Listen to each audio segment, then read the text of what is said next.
Kwa majina naitwa Dr. Abdon Sando Mapunda, ni mkurugenzi wa taasisi ya Mazingira ni Uhai. Sisi kama Mazingira ni Uhai, kilichotusukuma kikubwa sana ni kuhakikisha kwamba kama malengo yetu ya taasisi ni kutunza mazingira, na watu wa Vidunda tayari wao katika uoto wa asili ambao unapelekea kutunza mazingira. Kwa hiyo sisi tumevutika kwa kiasi kikubwa sana kuja huku, lakini pia utayari wa hawa wana Vidunda katika mradi huu wa nyuki. Na huu mradi wa nyuki tumeona kabisa unaweza kuwaongezea kipato, lakini vile vile ukawaweka pamoja kuhakikisha wanaongeza kipato chao. Lakini mahusiano yaliyopo kati ya mazingira na nyuki ni kwamba nyuki analinda misitu. Lakini vile vile misitu ina maua, ndio nyuki anaweza kwenda kuchukua. Kwa hiyo kwa kufanya hivyo, huku uzalishaji wa asali utakuwa ni mkubwa sana, ambapo tunategemea kwamba masoko yote ya bonde hili la Kilombero pamoja na Kilosa na hata kuiuza katika masoko ya Dar es Salaam yatawezekana. Lengo kubwa hasa ni kuhakikisha kwamba masoko yanapatikana, lakini maisha yao yanaendelea.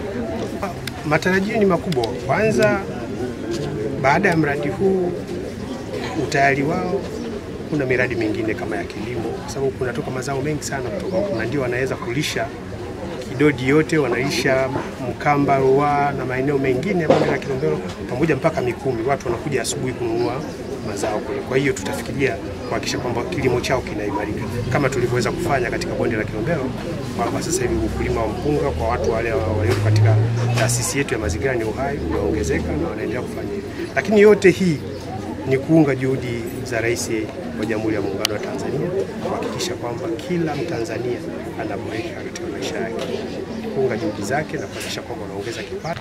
Ukiangalia kijiji cha Vidunda kuna misitu mingi sana, lakini pia tumeweza kusaidia sisi AWF kuweza kuwapa miti.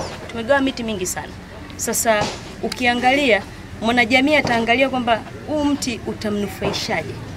Lazima tumpe kitu ambacho ataona kwamba kina manufaa ili aweze kutunza ule mti, lakini pia aangalie ni nini ambacho atapata kutoka kwenye huo mti. Tukaja na kitu cha kufanya kwamba kuna ufugaji wa nyuki. Sisi tumefanya hii initiative ya nyuki, lakini tukaona ni vizuri sana na mazingira, kwa sababu walituletea huu mradi, basi na wao waendeleze pale sisi tulipoishia, kwamba mwanajamii anatunza mazingira, anatunza mti, huu mti anapata mbao, anapata kitu kingine, lakini pia kwenye huo mti akiweka nyuki atapata asali, lakini pia kipato chake kitaongezeka.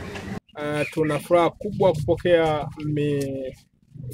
kupokea mizinga hii, kwa sababu tunaamini inakwenda kubadilisha maisha ya wananchi wa kata hii kwa maana ya kufuga nyuki. Lakini sambamba na faida hiyo, tunakwenda sasa kuwa sehemu ya kutunza mazingira, kwa sababu maeneo ambako miti itakuwa ifyekwe, miti itabaki na kuwa sehemu ya kuweka mizinga, na miti hiyo ikaendelea kutunza ardhi kwa maana ya kuilinda rasilimali maji. Tunaamua kujiunga kikundi kwa sababu najua kuna manufaa kwa maisha yetu baadaye.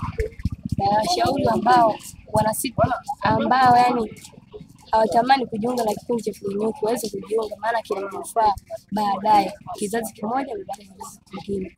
Waweze kutunza mazingira, kwa sababu mazingira yanaweza kutupa manufaa baadaye.